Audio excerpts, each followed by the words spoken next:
I just want to let you know it is a public meeting. It's how I respond to my obligations as the chair to record and document the meetings. So for me, it's kind of easy because you can just listen to it stem to stern yourself and make your own opinions as opposed to read all about it.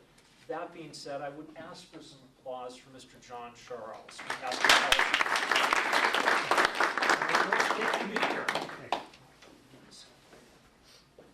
The one you want to go to is on the little thumb drive is called Max at 26.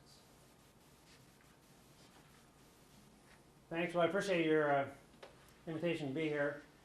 And this is a topic that is almost religious in nature. So, and I see people here tonight who go way back in this issue. Hi, Steve. And, so if you already think the system is great, you're probably going to think it's great regardless of what I say. If you are skeptical of it, you'll probably continue to think that way. I mean, I'm not sure that I can say much that will change anyone's mind, but I'll tell you my perspective on this a system that's 40 years old, and I've only been in Oregon for 32 years.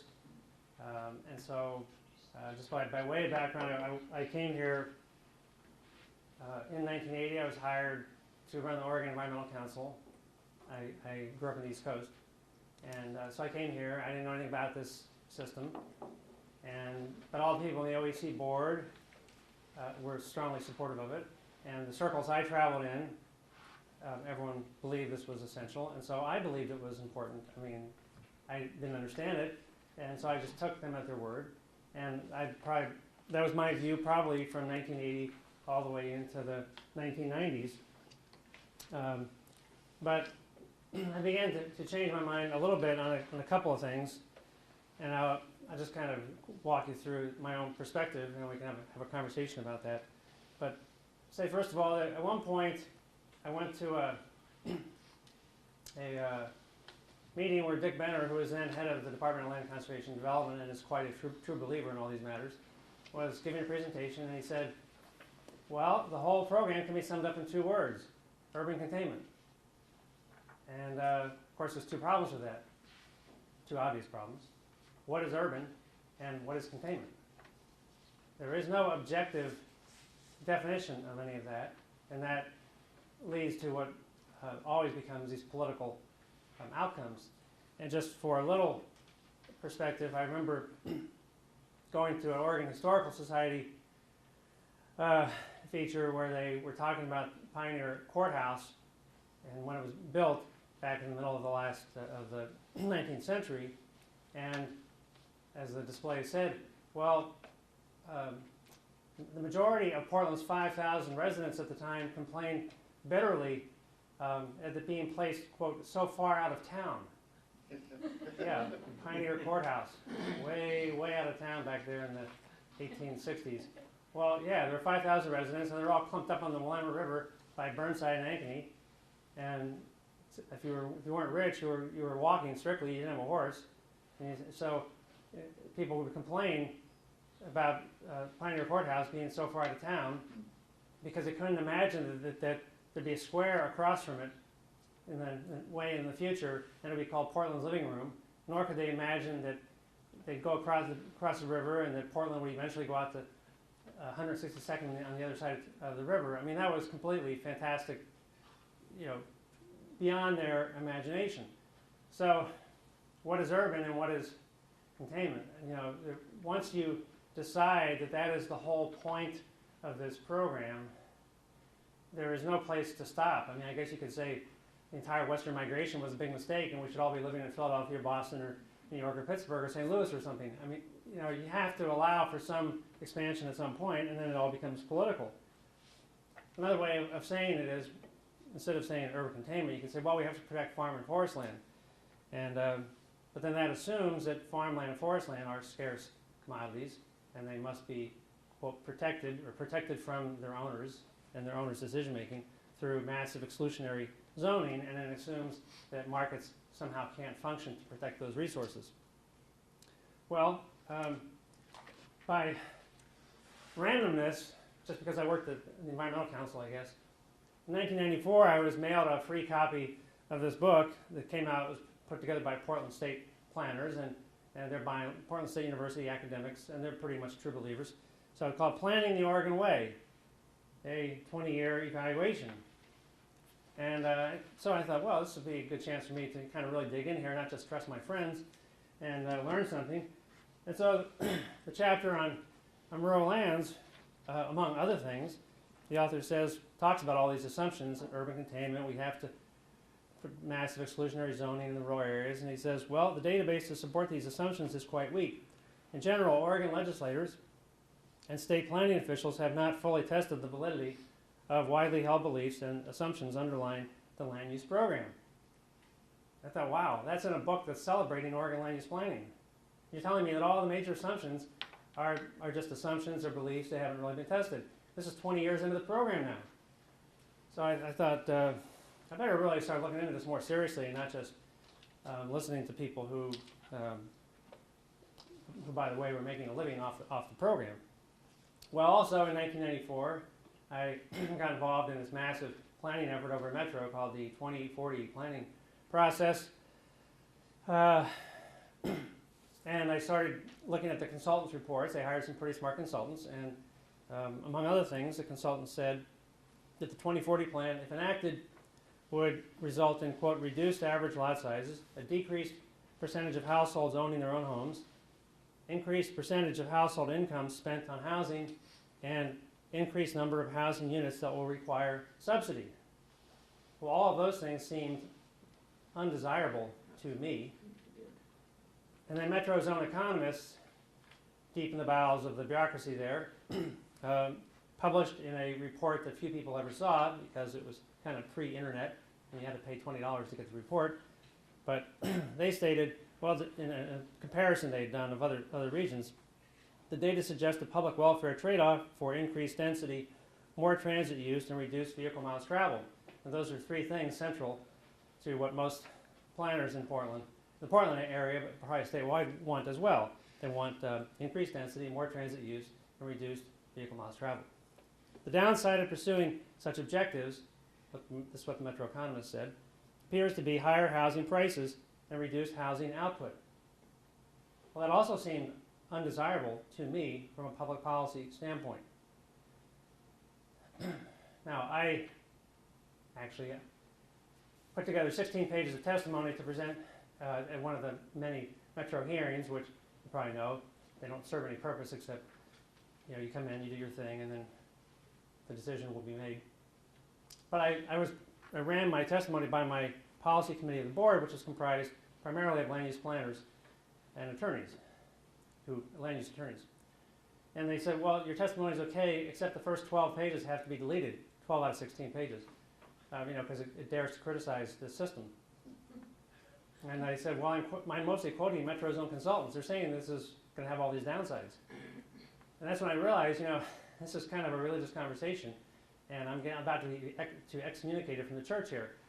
So, so my testimony was censored, and that's kind of when I realized that we should probably have a parting of the ways. I'd been there for, you know, 14, 15 years. I'd done everything that I could do anyway, and so a year later I told them I was going to move on. I didn't have another job in mind. I just knew that I signed up to be an environmental activist way back as a high school kid in New Jersey in the 60s to clean up pollution. And this struck me as just being about controlling people's lives, having nothing to do with pollution, and that wasn't what I wanted to be involved with. So I left the Environmental Council in '96, and then completely, well, I didn't have any other jobs, I just had to get out of there. And then about early 1997, I got a job offer to work at Cascade Policy Institute to research and write about this from a free market standpoint. Cascade is a free market organization. So I didn't really know what that meant to be working there, but it sounded fun. It took a pay cut, but I did that, and I've been there ever since. So to continue sort of in this little intellectual journey, you know, I mean, my view is, the more I looked at it, I said, well, get up in a helicopter or a plane, fly around. About 2% of Oregon is urbanized. 55% is owned by the feds. That's not going to be developed. About another 5% is owned by combinations of the state, cities, counties, metro, etc. So roughly you have 60% of the state pretty much locked up and 40% in the private sector. So it seems to me that you already have natural urban growth boundaries, I mean, or artificial, they're there. Only 40% of the land is available for market-oriented development based on financial feasibility and landowner preference. So why did we need all this other stuff that came along with state land use planning? Well, there's no answer to that. But after you have 25 years of this, the bureaucracy just marches on. You know, although Houston, I've been asked on, even in the public panels, and has, well, John, what do you want to do? Look just like Houston? Because Houston has no centralized zoning. But actually, and so Houston is sort of the anti-Portland. Well, I've been to Houston, and I've toured it, and I've looked at it from a land use planning standpoint. And actually, there's some great neighborhoods there, which if you were blindfolded and plunked down in there, you wouldn't and if you ignore the humidity, you wouldn't really know if you're in Houston or Hillsborough. But we don't have to actually talk about that, because we already know from Portland's own experience that you can build lots of great neighborhoods without top-down statewide land use planning. For instance, during the high growth era of 1885 to 1915, when no one was even doing zoning, let alone comprehensive planning in the country, the Portland population grew by 300%, but the physical size of the city grew only 154%. So when development is completely market-oriented, and we're not subsidizing developers through the buffet of subsidies that we offer now through urban renewal, LIDs, lottery funds, all kinds of grants, giveaways, tax credits for politically correct developers, when it's left up to them, and there's no minimum lot size, the market sorts it out fairly efficiently. So if population grows, in that era, the physical size only grew by about half that. Now, one of those examples that I'm fond of, because I lived there for a while, is Ladd's Addition in southeast Portland, kind of an iconic neighborhood over there. But it's loved by people who live there now, but it would probably be considered the bad urban sprawl of that era because it was prime farmland. And yet it's a successful development that has withstood the test of time. I mean, it was built out between roughly 1890 and 1915, and it has a park in the center and these oddball streets that are shaped like blocks that are shaped like parallelograms and isosceles triangles, and it doesn't have the sort of connectivity that planners say we have to have. And of course, it was built up right on the edge. It was farmland on the edge of a built-up urban center. So it would be completely politically incorrect now. But at the time, here's what the Oregonian Souvenir had to say about it. Mr. Ladd has had the addition all platted and laid out, and it is perhaps not going too far to assert that this is the most attractive addition ever put on the Portland market. He has not only made every preparation to pave all the streets at his own expense, but he has provided for supplying the residents with gas and electric lights, provided for a splendid system of sewerage and drainage. He will lay sidewalks fronting on every block, and he will have a perfect water system. He had to pay for everything. People who eventually bought it had to pay for it.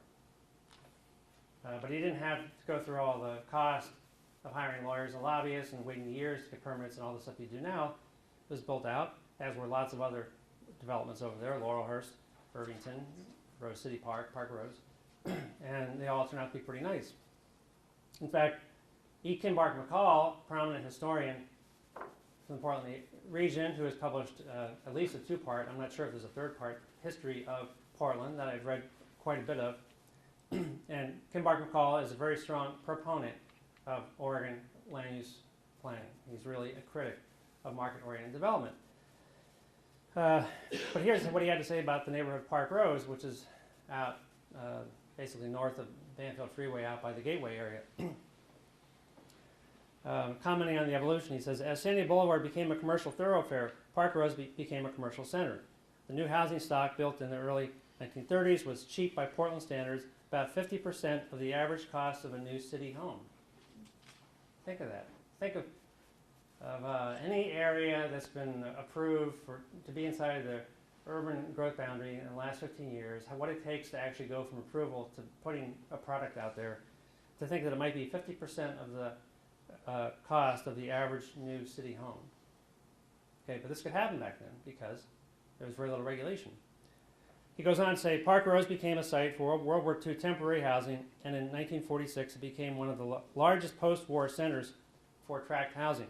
Within a 50-year period, the little town of 2000 has grown large enough to serve a regional commercial residential population of over 40,000, all without benefit of any systematic land use planning. Yeah, exactly. It was then, and still is, a very nice neighborhood with a whole mixture of apartments, duplexes, condos, PUDs, mobile homes, businesses. It worked fine. We didn't have metro. We didn't have statewide land use planning. So, there are a number of unintended consequences from our current system. One is that when people who own a lot of this rural ag and forest land, which is mostly undervalued, well, we've never had a shortage of farm and forest land or farm and forest commodities. We never will, as long as we allow markets to function. We usually have a surplus of these things. And so people who own that land are constantly looking for ways to bring actual cash in the door. They might actually love being an orchardist or whatever they grow, but they need some off-farm income or off-forest land income to make it work out. And you probably have all seen stories of wineries trying to put a little restaurant in, or any number of little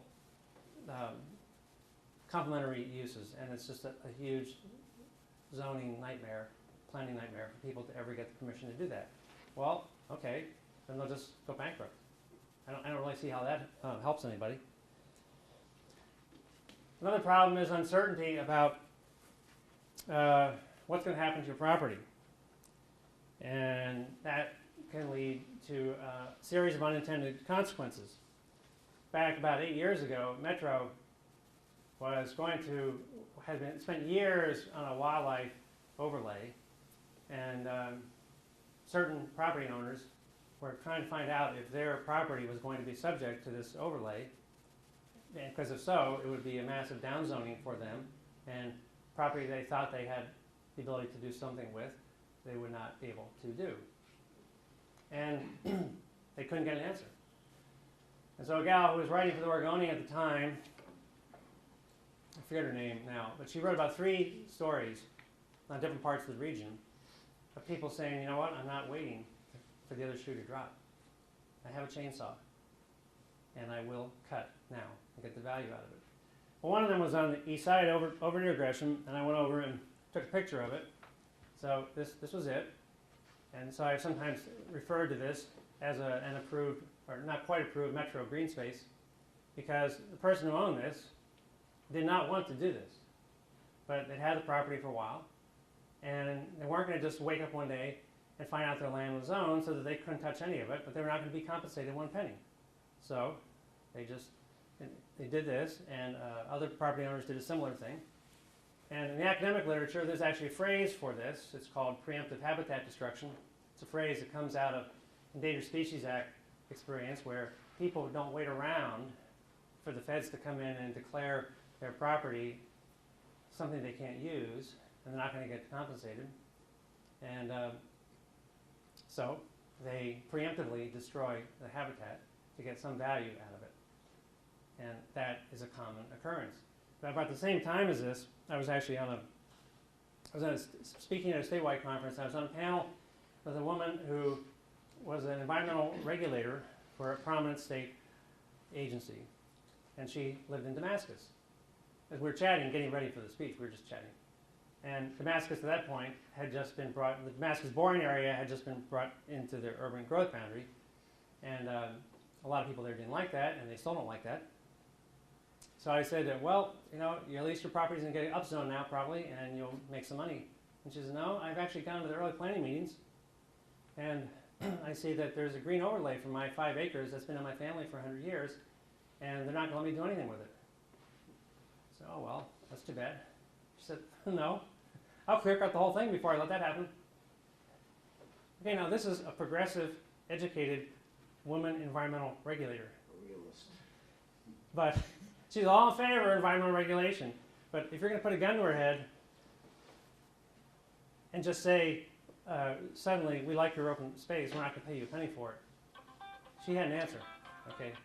Preemptive habitat destruction. It doesn't have to be that way, especially in a state. As I was thinking of this, since I made a wrong turn coming here tonight, and I'm wandering around in the darkness, wow, there's no shortage of land around here. Use some better signage on the roads maybe, but there's no shortage of land. It's kind of amazing to me that we have these massive fights, and if you've ever been through an urban growth boundary expansion fight, you'd probably consider it hopefully a once-in-a-lifetime experience because it's so brutal. And when it's all said and done, what are we arguing about? I mean, Oregon is nothing but wide open space. And sure, some areas are especially worthy of protection, but I can't accept that argument for every place that people want to build. So, you know, now it's morphed, especially, I mean, I don't know if this is exactly the case in other parts of the state, but in the Portland area, it's become this obsession with densifying the region, holding the urban growth boundary. And of course, the growth boundary, it's not surprising this happens. People have expectations about it, and once they have those expectations, they don't like change. But great Portland neighborhoods are being wrecked by the mania to densify them so that we can protect all this farm and forest land out in the boonies. So I've seen, if you read the papers, there's about 8 or 9 projects just on Division Street alone on the southeast side that are being built, apartment complexes with no off-street parking. I don't know why planners in Portland think that's a good idea, but it's going to wreck those neighborhoods. You had a lot of teardowns of nice urban houses to create apartment bunkers, again, because planners in Portland seem to, and planners in a lot of places, seem to think that big yards are bad. And I'll show you a few things here from my own. I've done a lot of field research about transit-oriented development in the last 10 years. Eric, how does this get advanced? 2 ways. That's your laser beam. Advance would be here. Well, anyway, so turn it back. Okay. So this is near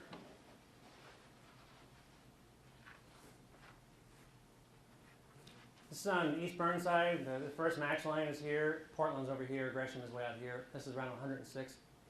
So here's this big apartment complex. Now there's a little, I think a single-family home here. There's a little single-family home here. And what happened? Most people didn't know this, but this area became part of an urban renewal area, and therefore it was upzoned. And that gave developers an incentive to go in and buy homes and bulldoze them and put these things up. And ironically, you know, when zoning was legalized by the Supreme Court in 1926, I think it was, the court talked about, you know, zoning being necessary to prevent incompatible uses from being next to each other. Now it's all been turned on its head. In Portland, we use zoning to create incompatible uses next to each other, to create neighborhood conflict, because we all sort of must make human sacrifices to this program of creating density everywhere. So I knew this was a problem, and I was out on a Sunday taking pictures, because I've been taking pictures for 15 years along Max lines, and I've been studying these high-density mixed-use projects called transit-oriented developments, because I've always been curious to see, after you build them, do they actually work? Very few people seem interested in that subject, especially people at Tri-Meta Metro. As long as they get built, they're really not interested in knowing what happens afterwards. So I went out. Now, go ahead and move the next one. So next to that house, this was the house to the right, I said, well, this is cute. Here's an elderly couple, and they're splitting wood, and they have some trees in their property, and here's this house, and they have this monster apartment complex next to them. And I take photos because sometimes if you don't take a photo, you never get to take it again. It's gone. So I took this on a Sunday in 1994. Then I didn't study this neighborhood for a while, actually, until 2 summers ago I went back. I was going to do some work about looking at East Side Max after 25 years, what had happened. So this is what it is now. Go ahead. So they're gone. The people are gone. Big sign, very helpful. Urban Renewal District, zone, high density. Oh, 56 unit drawings available. How convenient. This is 0.42 acres. This is right in Portland. It's pretty amazing. You get a really big lot, which is very annoying to planners. Right in Portland. Oh, you can get tax abatement and SDC waivers possible. See, lots of subsidies if you have politically correct development. So call this guy. So then, next one. This is the backyard. Now, if I were a young parent and I was looking to have a place for my kids, I would say this yard is awesome. I mean, geez, you can do all kinds of games back there, and you can wash the dishes and have your kids in the backyard where you can watch them and not just send them to some park elsewhere because your yard is too tiny. Remember that legally, if this is an urban renewal district, urban renewal is based on solving urban blight.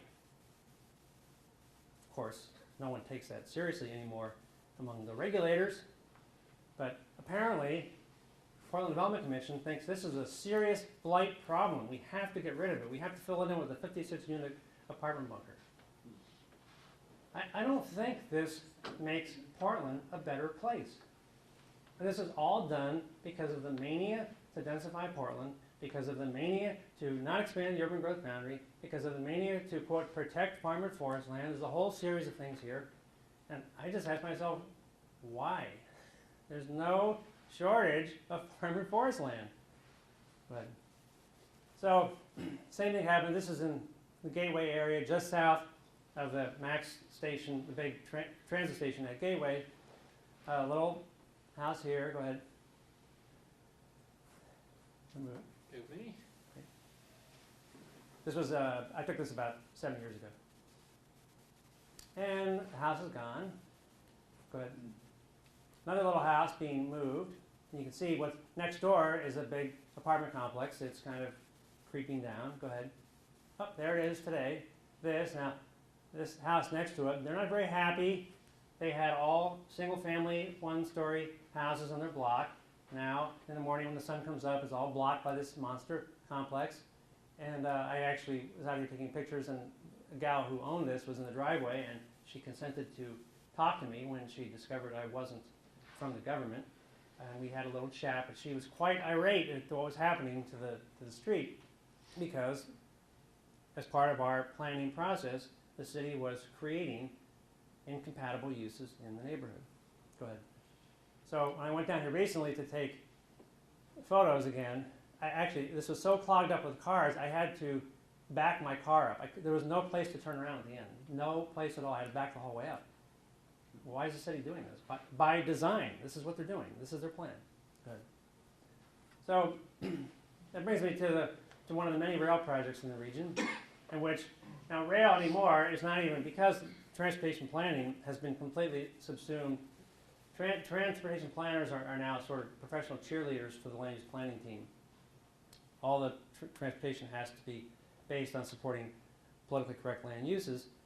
And Metros, John Ferganesi, who used to be one of the head planners for Metro, said years ago publicly, look, if all you're trying to do is move people in public transit, light rail makes no sense at all. It only makes sense as a means to densify your community, which assumes there's some value to densifying your community, which also reverses 100 years of history of trains, which is that the earliest trains from 1870 on, subways and heavy truck, interurbans and whatever, were all designed to de-densify dense, unhealthy urban centers.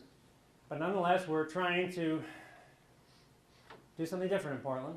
So here's this project. Now, this area is right next to Portland State. This was Lincoln Street. Portland State is up there, and this is heading towards the Willamette River. And all these trees were planted as part of Portland's first urban renewal project many years ago. And I used to walk through here on my way to my job at the Environmental Council. I walked through this area hundreds of times. It was really pleasant. And this is the way it was as of, about 12 months ago. Go ahead. But it had to be densified for light rail. The light rail line's going to go down the middle. So go ahead, next. And here's what it is today. This is supposed to improve it, I guess. Go ahead. So this is a building at the foot of, this was at First and Lincoln, as of a year ago it was there, next, and gone. Right. This is a popular pub. This is the other side. That building we just saw was way down at the other end. This is up here. And I was, okay, the end, condemnation, they're taking the property, next. And about 8 months ago it was taken down. Go ahead. And this is 17th and Hallgate, this whole plaza. The restaurant's been there since what, 1950 or something. Anyway, go ahead. Then they're starting to take it down and hole in the ground. So this is on 17th Street. This entire street, every building virtually on each side is going to be blown up so we can run light rail right down the middle. Now, it already has bus service. Lincoln Street, the street I showed you, it already had and still has the number 17, which can fit into the neighborhood. But we have to blow these neighborhoods up, put rail in with a local match of over $700 million. That's the free money, that's the other $700 million. Local money, it was all fungible, could have been spent on something else. 750 is the total, actually. And we're going to do all this so we can densify these communities so we don't have to move the urban growth boundary or something like that. But, well, one of the problems is, and why these things require perpetual subsidies, is empirically, density costs money. Now, when I first got involved with this, all my planner friends said, well, we have to fight sprawl because sprawl is too expensive. It can't possibly function without subsidies. But actually, the reverse is true. If you want to build something on the periphery, it's quite cheap. But building up, not out, costs a lot of money. And years ago, when I was still trying to get my hands around this, I went to a hearing right before the Pearl District became the Pearl District. It was just the yards then. And the place was packed, and the prominent developer, Homer Williams, was being grilled at the table about why we had to put vast amounts of subsidies into his plan and the plan of others, to create this, what became the Pearl District. And he looked him in the eye. He wasn't being manipulative. He said, because density costs money. So in a room with 100 other advocates of land use planning, I'm waiting for someone to step up and shout and say, no, Homer, you're wrong. None of them stood up. Everybody who is an insider knows density costs money. Building up, not out, is really expensive. And so all these projects, they require subsidies. And well, if your business model is predicated on subsidies to infinity, that's not really a sustainable model. Let's see how many. So this is my last one I'll show. So you get these high density projects, and this is their idea of where your kids should go goof around. Well, a lot of parents don't think that's really too enticing. So those are just the slides I have, and now I'll try and wrap up here.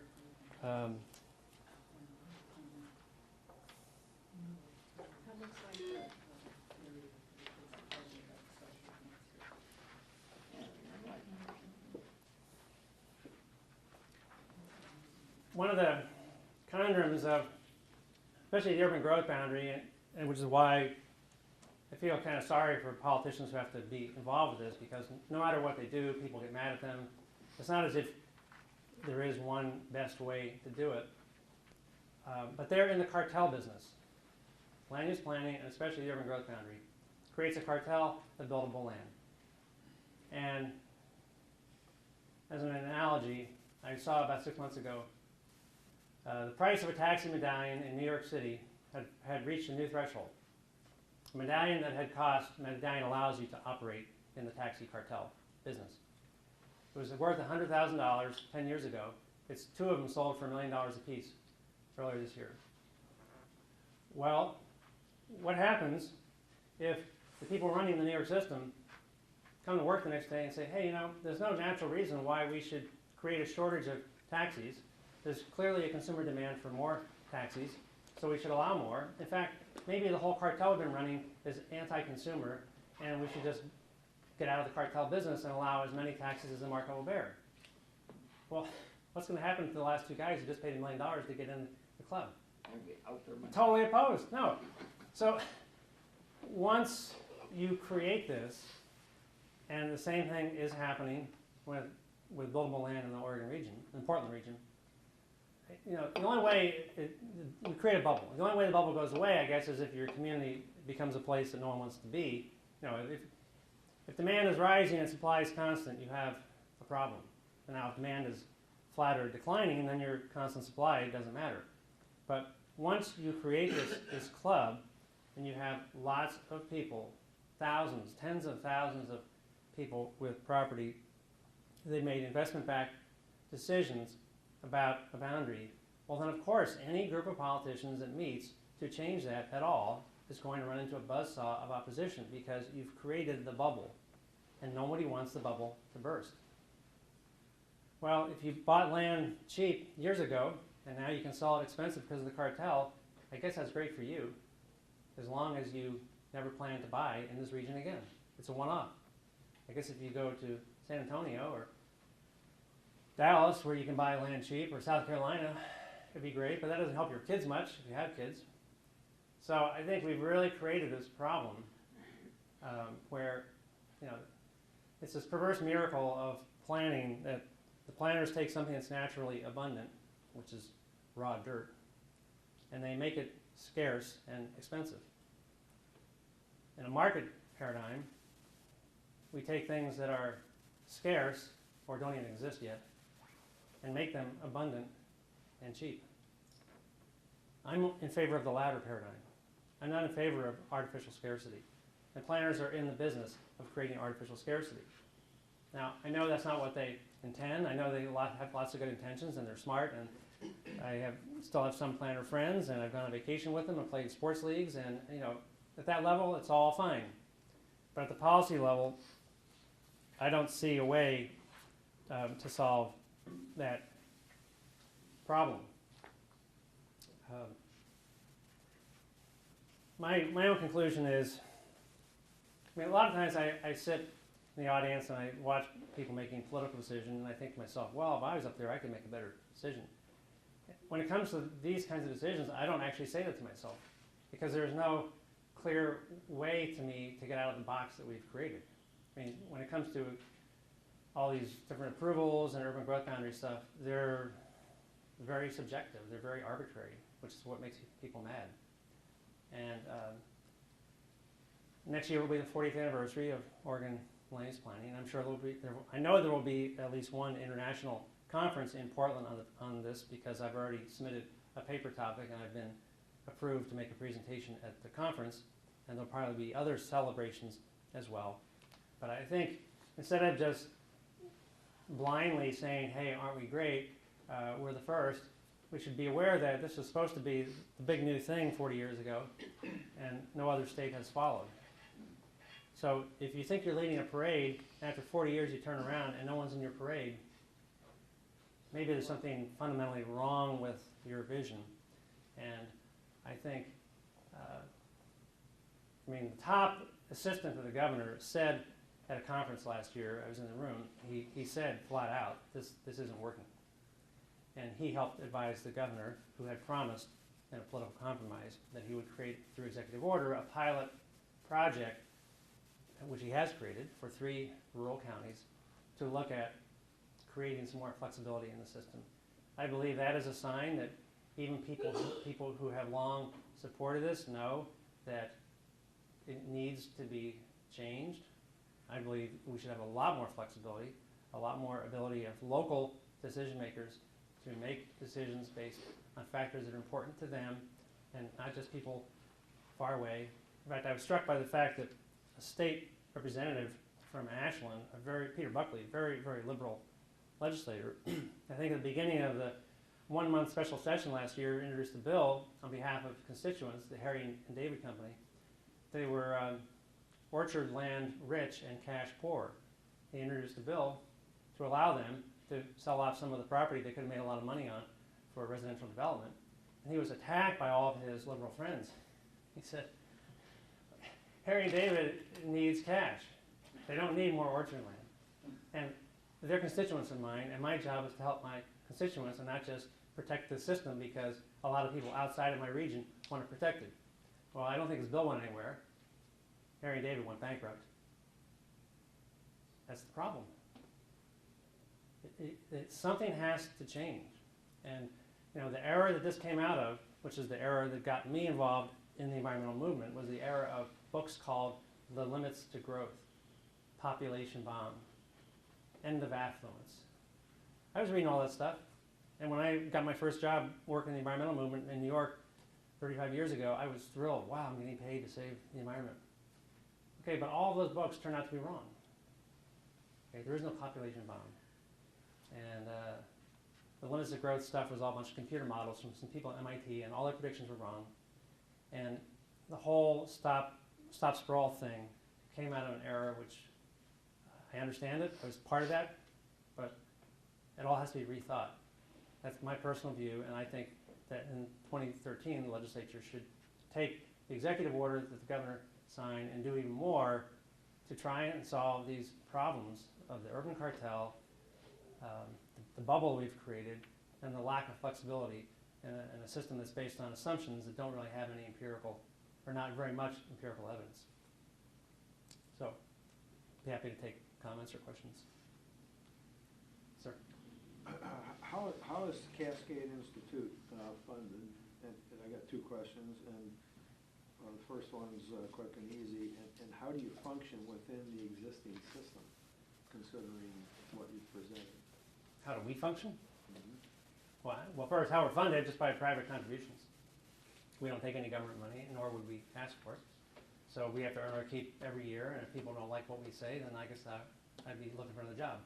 But we've been around for 21 years. How do we function? I just Do you give suggestions to PDC and the such?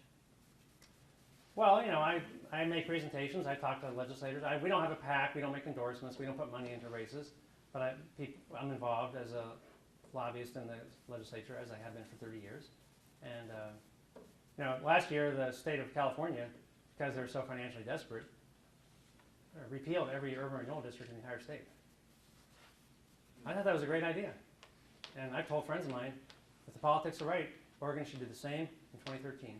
And there are a lot of local school districts, park, police, fire districts that would have more money flowing to their general fund because urban renewal cannibalizes those other districts. And I think urban renewal is an idea. If it ever made sense, the time has gone. And it doesn't make sense anymore to me. Sir?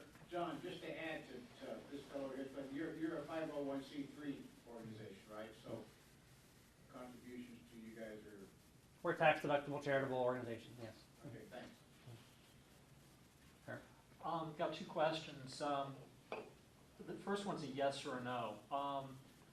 Whenever I hear land use regulation, I kind of substitute people regulation. Regulating the land, it's all about regulating the people. Do you think that, you know, land use is a misnomer? That's my question. Yes or no? Is land use a misnomer and is more about the control of people versus the control of land? Oh, I mean, fundamentally, it is a control issue. I don't know all the facts of that case down in West Lynn where some people built a swimming pool and now they have to rip it out plus pay a big fine. But when I read that, it had to do with a so-called wetlands infraction. I mean, my first response is, this is not about saving some wetland. We don't have a shortage of wetlands or anything else. They're being punished. This is sending a message. This is all about control. I don't care whether it's control of people or land. It's control, and it's not necessary because most of what, in my experience at least personally, most people who have property, what they're concerned about with nearby properties is the creation of nuisance effects or trespass. Well, we have hundreds of years of common law doctrine about trespass and nuisance, which has worked many times to control those problems, to internalize the externality. And I believe that trespass and nuisance law could be mimicked in a different kind of zoning, which has been used, called performance zoning, in which you just tell people up front, look, don't hire a lawyer or a lobbyist to beg for the permit. You're going to get the permit, okay? We don't know the best use of your land. You know. But here are some standards you have to meet. So spend your money on landscape designers and architects and civil engineers to make sure that whatever your use is, you don't create a nuisance for your neighbors. That's what we, the government, are here to do, is to call the balls and strikes and make sure that you play the game fair. Now, if people knew they were going to get to yes, and they could spend their money on better design, better engineering, internalized externalities, that to me is money well spent. But if you have to spend your money, and I know people in the business who've said to their clients, look, especially if you have any water in your property, you get a little intermittent creek, and then you're just about dead. Then they'll say, look, you're going to have to spend $40,000 just to find out if you can even get a permit with water. Okay, that money will be wasted. So the default answer seems to be always no. No to everything. I'd like to hit you with a follow-up question. One of the things that sparked a lot of conversation in this room, and also at the recent Aloha Business Association, has been Max and Wes. And as I've looked deeper into this issue, one of the things I find just of concern is that TriMet as an entity has a split focus, and one of which is moving people, but another component of this that I didn't really expect until I peeked under the hood has been a real estate component. And when you have transit districts and overlays and station centers, it makes the process of developing land and being compliant with the layers of regulation very difficult. And do you ever see TriMet in the future being a transportation organization, or do you see any way to separate the real estate development component, or would that just take a complete overhaul of that organization? TriMet is so deep in the hole, I don't really know how to solve their problem. I mean, they have all their focus is on building trains. Every general manager essentially knows that's going to be how they're judged, is opening more trains. It's clearly cannibalizing bus service. Total service is now down 14% in the last decade, even though they raise their payroll tax rate every single January. Their cash is just pouring into that place, and service is shrinking. So they've lost track of their mission. Trains are cannibalizing the buses. The cost of labor is the worst in the whole industry. That's also cannibalizing the buses. And they're insistent on being a real estate entity, in part because that's the devil deal they had to make. I mean, I've talked to people who were negotiating the West Side Max money with Senator Hatfield, and no matter how much pull Senator Hatfield had, he was told flat out by his colleagues, you're trying to run this train through a bunch of cow pastures. Okay, there's no natural ridership there. We're not going to fund this. And I talked to the guy who sat out here and wrote up and faxed back to DC, said, okay, look, how about if we, to get the money, we'll agree to basically force every jurisdiction along the line to build high-density housing along it, and we'll create the ridership. And that was pretty much how they got that funded. And so the train then became a real estate deal. All of this transit-oriented development stuff and creating massively high-density properties along with that became required, and it's mostly financially infeasible. So you look at something like a Renko station, the closer you get to the actual light rail station, the more you have to subsidize those projects, because the density overlays on them require so much density it's not feasible.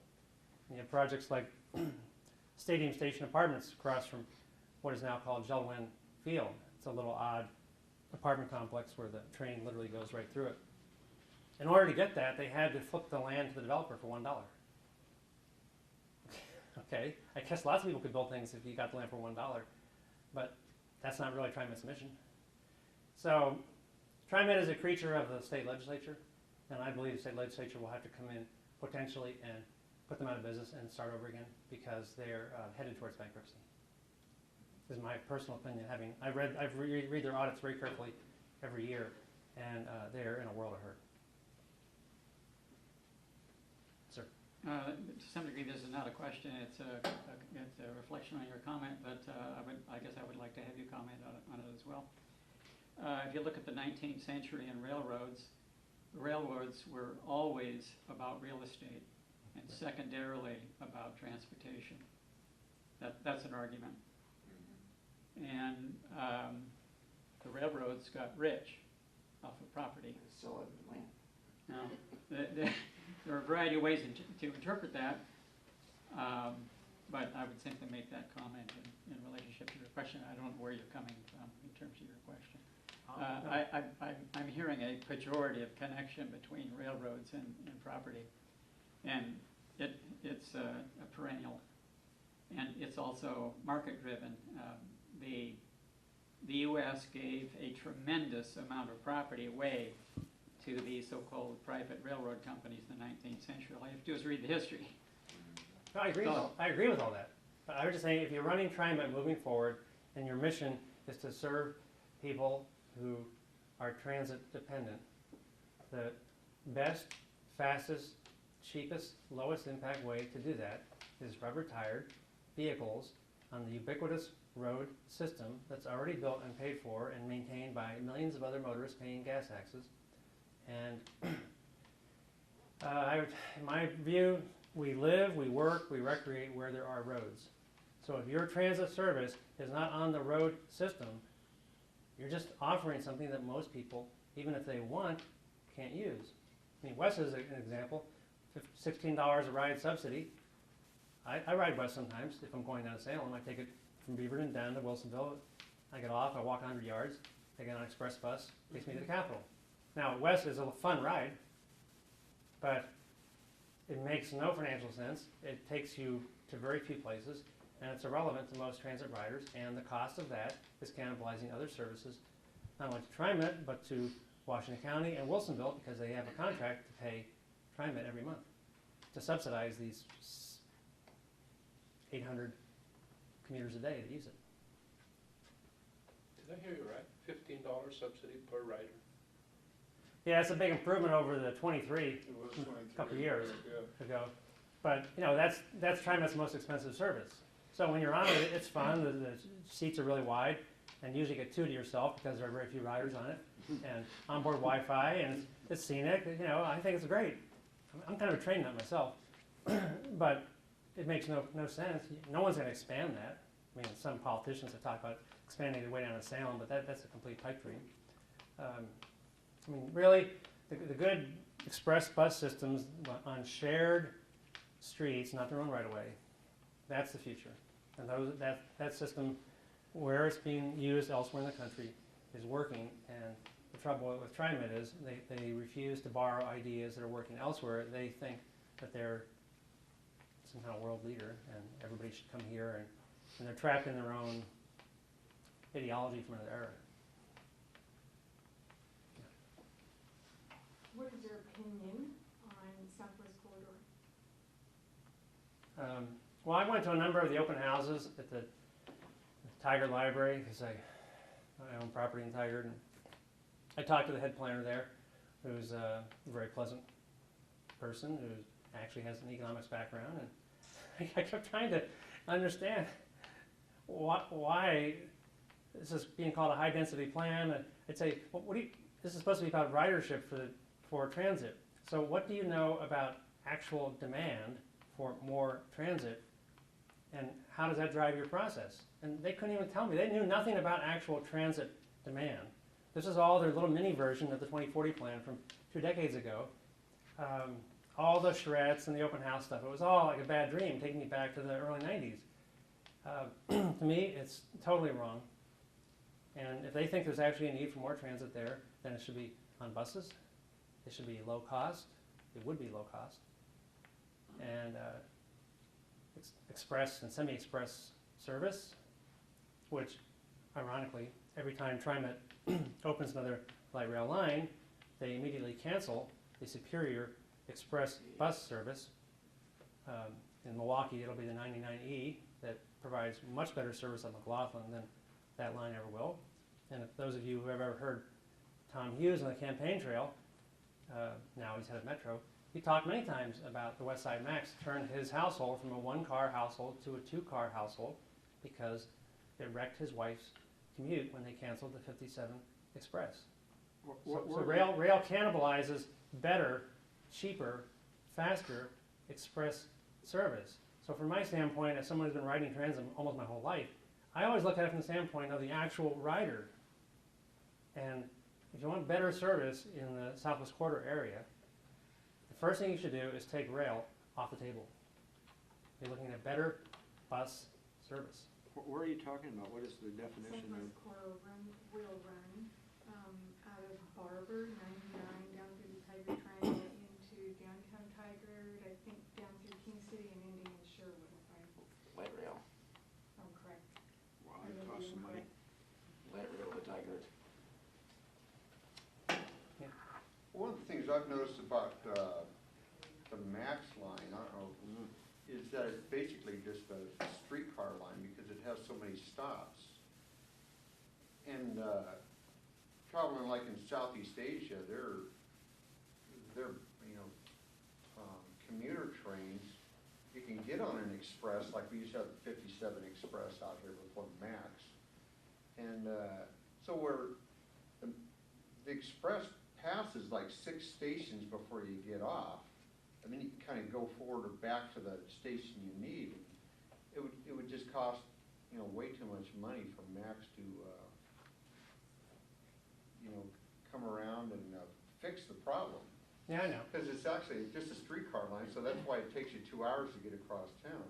Because I live across the street and I was working by your apartment building out there at 100th and Burnside. And after 3 weeks, I got off the train one night and just handed it to some kid. I said, here, got another week on it now, I'm done with this. Well, I actually bought a house out in the Sandy area 16 years ago because I wanted to be a MAX commuter. See, I was a very big light rail supporter at that time. I didn't become a critic of all this until I actually became a light rail rider. And after you take it a few thousand times, at about 16 miles an hour, Yeah. you have a lot of time to think about why it's not quite working the way you thought it would in your fantasies. Or when it And, stops so for 20 minutes I at the I holiday. called TriMet up before they even opened the West Side Max. I said, man, the East Side thing is slow as can be. Why don't you have some express service bypass at the gateway where you have a third track? I said, no, we're not going to do that. I said, okay, how about the West Side? You can have express out there? No. I said, it's called Max. Metropolitan Area Express. Where's the express? No answer. I said, well, how about the Interstate Avenue line? Surely at some point you're going to learn that we need some express service, right? Yeah, exactly. He said, sir, it's not in our plan. It's not in our plan. It will never be in our plan. Okay. So, I mean, they're so out of touch. And in the real world, think about it. 4 years ago, President Obama famously complains that he has to turn in his BlackBerry. Remember what those are? BlackBerry to the Secret Service because it's attached to his arm, the running joke. 4 years later, he's still in office, and BlackBerry's market share has gone from about 50% to 5%. Been totally overtaken by iPhones and all the knockoffs. In the real world, suppliers of service have to actually deal with consumer preference. TriMet's a monopoly. They don't care. Their attitude is, this is what we're offering, and you better like it. I've been to hundreds and hundreds of meetings about this kind of stuff. That's the attitude all the time. Yeah, sir. Thank you for coming. We have a really good turnout, and I don't know if you know all the people, but we have a lot of high-ranking people that have either come out for the election or come out to see you, so I'm glad to see everybody. But a lot of what you've talked about has been kind of local regulation. Yeah, and right. even if you got rid of Metro and all local, you'd still have the federal government component. For instance, you gave the example of the water and wetlands. I don't have a specific question, but is there anything that you want to touch upon that? I know that there's not much that you can do here to affect the federal government, but anything you want to comment about? I took a tour of rural Oregon about 5 years ago. Oregon Business Magazine they were celebrating some anniversary, and they had an RV, and if you were willing to go on their RV, they would pay all the costs for you. And you get to go, every day you go on a tour of a factory and meet some local important people. So for 18 days, they toured all around Oregon. So I went 9 days on that. It was extremely eye-opening, and spent time in Lake County and Klamath County and now your county. And when I look at people in rural counties, I mean, they're either colonies of Washington, D.C. bureaucracies, or they're political prisoners of Salem, and they can't do anything. They're being starved to death. So my preference, I'll just say, if I were if I were governor, I'd be camping out in Washington, D.C., working with some of our delegation that are trying, in both parties, to change something with our federal land management agencies who own 55% of the state, who are all dominated by orders from Congress, and Eastern Congress people don't care at all about the problems of Lake County. And, no one in Congress cares what I think, but we need the highest level of our elected officials in Oregon doing what they can to introduce some change to the federal land mismanagement in Oregon. It's not working, in my opinion. Well, on that line, do you think Greg Walden is working in that way? Yeah. And so I think Peter DeFazio, and so is Well, the Kurt Schrader. Kurt Schrader. Kurt Schrader's latest commercials sound like a Republican, but that's all right. I don't care what party they're in. No, I know, They're- but he's sounding I just think, let's get some jobs you going. know, that, I remember on the tour, it was kind of one of the comical moments was, we're in Pendleton, and we get in a little bus, and we go to the Umatilla Reservation, and they show us around, and on the reservation, they built this upscale little mini business park. It was pretty nice. They had retail and commercial and all kinds of stuff, and they were, you know, pretty 21st century about it. And we're driving back from the Umatilla tribe to Pendleton, and I'm sitting behind a couple women with the Pendleton Chamber of Commerce. And one says to the other, yeah, that was great. We'd love to do that, but we don't have any land here. What? I'm looking around. There's nothing but land. dry land, wheat land, everywhere. I say, wow, the miracle of Oregon planning. We can't do that. We have no land. What they mean is they have no land that would be allowed to do that. All of that has to be addressed. I mean, I've run into so many landowners over the years who they care about the land. They would actually like to continue farming or harvesting trees, but they need some kind of cash flow that doesn't come from those things. And constantly, it's a miracle if they ever get TS to do any of that stuff.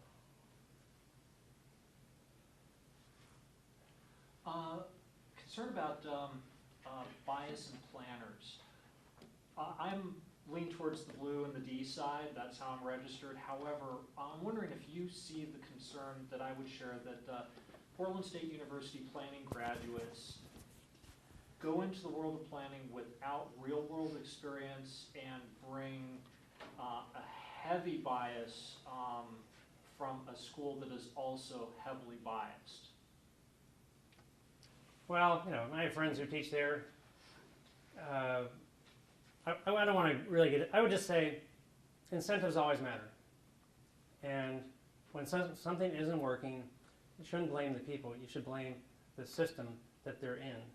And when I look at planners and the current system, as well as all the private sector folks who make a living off the system, their incentives are to keep doing what they've been doing. It's working for them. And so I'm not saying they have bad intentions or that they're not smart or they're biased. But every single day when they show up, their incentive is to keep doing. Because, I mean, bureaucracies, when you create them, they don't die. It's very, very rare that they die. And so I don't know what it would take. I thought Measure 37 was a step in the right direction, and I felt confident it would pass years ago because I ran into many environmental friends who privately had their own little stories of the 5 acres in Damascus, et cetera. I could see that really when you talk to people and it's on their land, they understand what happens with out-of-control zoning. And Measure 37 did pass in 35 counties. It's too bad that it was repealed. But there needs to be something. And Portland State will continue to do what they do, and that's fine. I'm not going to criticize them exactly. So. I got to follow up. One of my frustrations is in the process of trying to help other people figure out transportation solutions, one that makes a lot of sense to me just doesn't seem to be getting the support from the powers that be, and it's a jitney. Would you tell everybody here what a jitney is and why you think we're not seeing more use of that transportation option? Well, if you were in New York right now, New York City, you'd have a lot of choices of jitneys. Because the mayor has said only 3-person carpools are allowed in Manhattan now. And jitneys arose in Los Angeles at around the time that Model T was coming off the assembly line. And the streetcars, if you actually read newspaper accounts of that era, streetcars were not well liked. Even LA at the time had more miles of railroad than any city in the entire world. But they were hot in the summer and cold in the winter, and so people with their cars would come along and with the same nickel pick up people and get them to their destination a lot faster than the streetcar did. So because they were actually effective and they were working and they were really low-cost transit, they were, of course, regulated out of business by local governments in cahoots with the streetcar monopolists because that was threatening their market share. So jitneys have been harassed and outlawed everywhere in the country for the next 100 years, ever since then. And in Portland, you have I think it's a 6-company taxi cartel, and town cars are regulated differently. And if you legalized jitneys, that would be great. I had quite a learning experience about 10 years ago when the taxi cartel only had 4 companies, and 2 guys came to my office, and they had been political prisoners in some third world country. They'd been tortured. They escaped. They came over here, apprenticed at one of the cab companies, and then wanted to form their own company. And they discovered that you can't form a cab company in Portland very easily.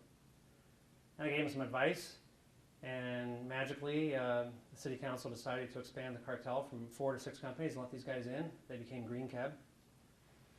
Why the city decided a cartel of 6 was the magic number, they never explained, but this guy's benefited. The next year, a friend of mine had a bill in the state capitol to deregulate the entire for-hire transit industry and allow people to compete directly with TriMet, to compete directly with cabs, to allow all forms of shared ride service. And I go down and testify. Right after me, next witness, this guy helped. He shows up. This is a terrible idea. We can't have any of this. Goes on and on about how we have too much competition. Wow. Okay, this is a real moment here for me to learn what crony capitalism is all about. That some entrepreneurs become political entrepreneurs instead of market entrepreneurs because they discover it's better for the bottom line. He become, when he was outside the club, he wanted in. Once he's in the club's good. So the Wall Street protesters, when they talk about crony capitalism, that completely resonates with me. That is a problem. And you have people who get in bed with politicians, and they create a little cartel or monopoly, and that's a problem. So I would favor complete deregulation. In fact, I had lunch with the head of C-Tran, the transit agency in Vancouver, about 8 years ago, and she told me after the Red Line opened, C-Tran got kicked out of Gateway Station by TriMet. They don't service it anymore. And I wonder about that because at some point, I actually used to take Max from the end of the line in Gresham to Gateway, get off, transfer it to an express bus from C-Tran that would come over the Glen Jackson Bridge and stop at Gateway, and then would get on I-84 and go downtown nonstop and get me faster than the train did. That was also a very good learning experience for me that people who criticize bus service compared to rail they don't know what they're talking about. And that superior service was actually, you had one transit agency kicking another transit agency out of their place so they couldn't offer that competition. If they were actually cared about their customers, they would behave differently.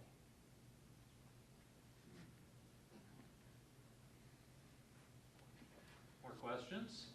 Yeah, I have a couple of questions for you. I just was down looking at LA's Orange Line, which is a bus rapid transit. Do you have some thoughts about bus rapid transit? Yeah, I read enough of the literature about the Orange Line and other lines down there that when I was down there on a family vacation 2 summers ago, I extended the vacation, well, I call it vacation, by 2 days. My wife thought a little differently about that. And I spent a day and a half doing nothing but riding all the different transit options in LA. The Orange Line, the Metro Rapid Express, the light rail lines, the heavy rail lines, the local buses. And FTA recently released a very detailed report on the Orange Line. It's on their FTA website. Came out about 3 months ago.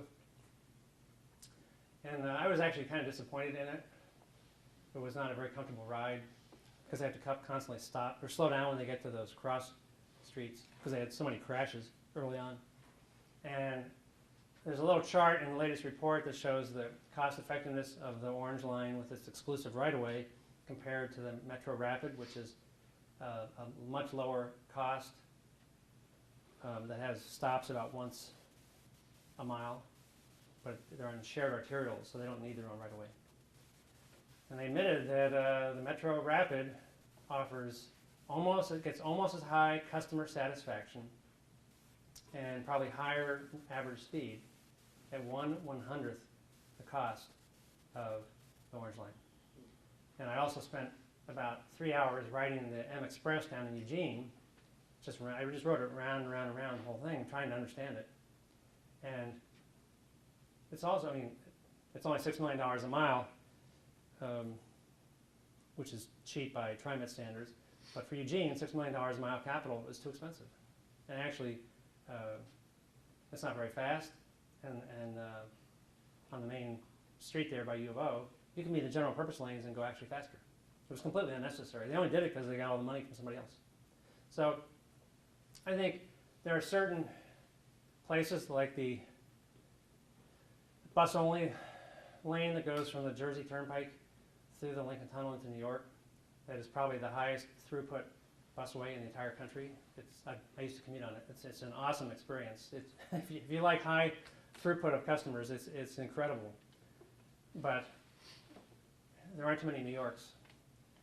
And there's almost no other place in the country where there's enough consumer demand to justify a whole lane just for buses. Same with light rail. It's just the right-of-way you're taking up is not justified in a place like Portland at all. So my preference, if I could, would be, if I could get TriMet to move in a different direction, it would be to do something like the LA Metro Rapid, have a lot more express and semi-express buses, just like the 92 Express out of Beaverton is way better than the 56 that cover the same route mostly. But the 92 Express doesn't have its own exclusive right-of-way. It just doesn't have very many, has no stops between Progress and downtown Portland. And these are really low-cost, low-tech ways to give customers a better ride. But they just are fixated on streetcars and light rail. So what is the Orange Line? Is that a bus on a? Down in LA? Yeah. Yeah, they have their own. It's an abandoned light rail right-of-way. Light rail never got built, so it's something like 15 miles. And when you're on, and it has a big articulated bus, and so when you're on the bus and you look, you feel like you're on a driveway, this monster-long driveway. So it has its own right-of-way, so it's supposed to work better. But the estimated speed ended up being way faster than the actual speed because there's about 20 arterials they have to cross, and they don't have the gateways that come down like trains do. So in the first 6 months, there were a whole bunch of crashes. And the bus drivers know that in a crash, they're the first ones to get hit. So they started slowing down, and then the protocol now is they have to slow down when they get to these intersections. So when I was on it as a rider, there was this constant herky-jerky thing. Where you go fast, and you slow. Fast, slow, fast, slow. Whereas when I'm on I've taken the 92 Express hundreds of times. When you're on it, you get on, and you just go. Steady speed, no special right-of-way, but you're kind of moving along, and you're not stopping. And you're in the regular traffic, and you get to downtown, and it's 25 minutes later, and everyone's quiet and reading, and to me, the Orange Line in LA is a one-off. It should not be repeated. They happen to have this right-of-way, but it's not, from a rider standpoint and a cost-effectiveness standpoint, it's not that great. Councilor Harrington? I understand from Councilor Liberty a few years ago, when we were in a work session talking about improved bus service. I think it's in LA where there's one particular corridor where every 3 minutes a new bus starts. So it's more frequent than frequent service. Mm-hmm. Do you know what road that is? Or have you been on it? Sounds like Wilshire Boulevard to Could be Wilshire Boulevard, that's the red line. I think the Metro Rapid Express. I don't know exactly. Okay. I mean, it's But an if I awesomely, look at their Rapid Express, those are the bus lines. yeah, they have, the orange line is one of a kind, but then they have this Metro Rapid that has its own branding, red and silver articulated buses, pretty comfortable. And the way they get their improved speed is that the stops are about 9/10 of a mile apart. And so I rode them, and probably on the busiest lines, they probably do run one every 3 minutes. You know, and that's another advantage over rail. Light rail, all the trains have to be about 3 minutes apart for safety reasons. Buses, if you're on a busway, the one I mentioned from New Jersey into New York City, they're barreling by about a bus every 2 or 3 seconds. I mean, it's just incredible. Bus throughput is way higher than train throughput because of these safety reasons, assuming you had enough demand. And so I have come to really respect what LA has tried in the last 3 or 4 years. They don't get much respect up here because they're LA and we're Portland. But if you read the literature and you go down there and you ask questions and you're willing to just go out and ride and learn, they've tried almost everything. And they've hit a sweet spot of this on-road, low-cost, relatively high-speed system that is now 12 years old. It has an empirical track record, and I wish we would borrow it in Portland. John Becky, over here's got your last question. Okay. What is your opinion about the Seattle transit in terms of, are they just as bad as Portland, or they're so bad? From my limited knowledge, I think they're even worse. They got into a lot of heavy tunnel situations, and there's no future in that. I mean, especially with light rail, it has a high cost without the benefits, the rider benefits of something like BART, which I love, or the DC subway, or the New York City subway that has both local and express. From a pure rider standpoint, those are fun, they're fast, you can have 8 or 9 trains together, and light rail doesn't have any of those advantages. And Seattle has, I think, both light rail and some other options, but I think the costs have spiraled out of control. And so I don't look to them. Actually, another good example, much locally, is C-Tran up in Vancouver. Their express buses from there to downtown Portland, in order to save them, they had to charge a premium fare, which they do. So they get 68% of the operations cost out of the fare box, which is way higher than TriMet. They have really satisfied riders. It's only 16 minutes, even in rush hour, to get from there to Portland. And if they built light rail there, the time would be 36 minutes. Why would we spend $1 billion to penalize the rider by 125% in time? Yeah, that's a deal breaker right there. As an actual rider, that's a deal breaker. So I think those express buses are good to learn from. LA is good to learn from. And there are some smaller districts outside of LA, as well as some buses New Jersey Transit runs, that recover 80, 90, 100% of their operations costs out of the fare box. It can be done. Transit does not have to lose money. So those are all things, if we have a little more humility in this region among the transit planners, we could borrow the best ideas, but that, no matter how many times I've brought it up, at least, it completely goes nowhere. John, would you sneak in one last question for Dick here? Just a quick one. Who is the governing body of TriMet? Because for a long time, it's common knowledge that they're a mess. Well, the 7 are they TriMet... governed by the state, by Metro, or by who? Well, they're created by the legislature. The 7 TriMet who governs board members are appointed by the governor. And once he appoints them, they govern themselves. And I think there's 5 district, or maybe 6 district board members and 1 at large. And yeah, I mean, I go to most of their meetings, and I've tried to give them ideas, but they're stuck in their mode. And so my suggestion to my legislative friends is, you've given them a payroll tax rate increase, you give them 40 years to get this right. They're going in the wrong direction, and you might have to just step in and recreate them. I'd like to ask for some applause for that part of the meeting. Anyway, thank you. It's a really fun chat. It's a really informed audience. I appreciate everybody stayed late. And if you want to carry on sidebar conversation, you can just email me or call me, john@cascadepolicy.org, and thanks for your time. John, thanks for being here. That's for you. Buy some peas at home. All right, great. And give me the mic back, and before anybody moves, we're